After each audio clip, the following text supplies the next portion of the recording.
થોડા વર્ષો પહેલાં કદાચ આવું થયું હોત, ઘોડા પર બેસીને વહુ વરરાજાને પરણવા ગઈ હોત. વરરાજા પણ પોતાની મા સાથે મંડપના દરવાજે ફૂલોનો હાર લઈને વહુની આતુરતાથી રાહ જોતો હોત.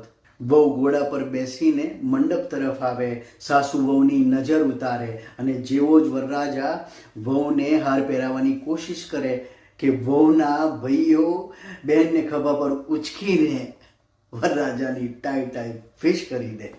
પછી વહુ ઢોલ નગારા સાથે માથું ઊંચું કરીને લગ્ન મંડપની ચોરી સુધી પહોંચે, સિંહાસન પર બેઠે અને વહુને જોઈને મહારાજ સંસ્કૃતમાં શ્લોકોનું ઉચ્ચારણ ચાલુ કરે અને થોડીક જ વારમાં મહારાજ કહે, વરરાજા પધરાવો સાવધાન.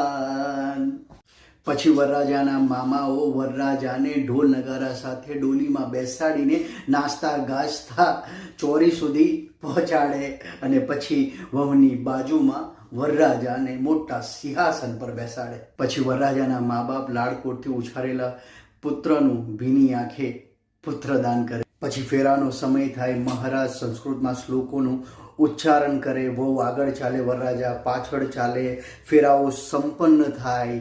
પછી વહુ વરરાજાની માંગમાં સિંદૂર ભરે અને જેવી જ વહુ વરરાજાને મંગળસૂત્ર પહેરાવે કે પછી આ વિવાહ સંપન્ન થાય. જેવું વિવાહ સંપન્ન થાય કે વિદાયની વેળા આવે, વહુ કારમાં જઈને બેસે, વરરાજા મા બાપ સગા સંબંધીઓ અને મિત્રોને ભેટીને રડતો હોય.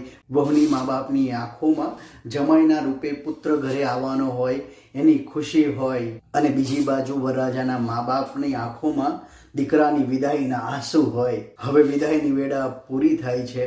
વરરાજા રડતો કારનો દરવાજો ખોલે છે, વહુ સાથે બેસે છે અને વહુ સાથે કારમાં બેસીને વહુના ઘરે જાય છે અને લગ્નની બાકી વધેલી વિધિઓ વહુના ઘરે જઈને સંપન્ન કરે છે. ખરેખર થોડા વર્ષો પહેલાં કદાચ આવું થયું હોત, ઘોડા પર બેસીને વરરાજાની જગ્યાએ વહુ પરણવા આવી હોત.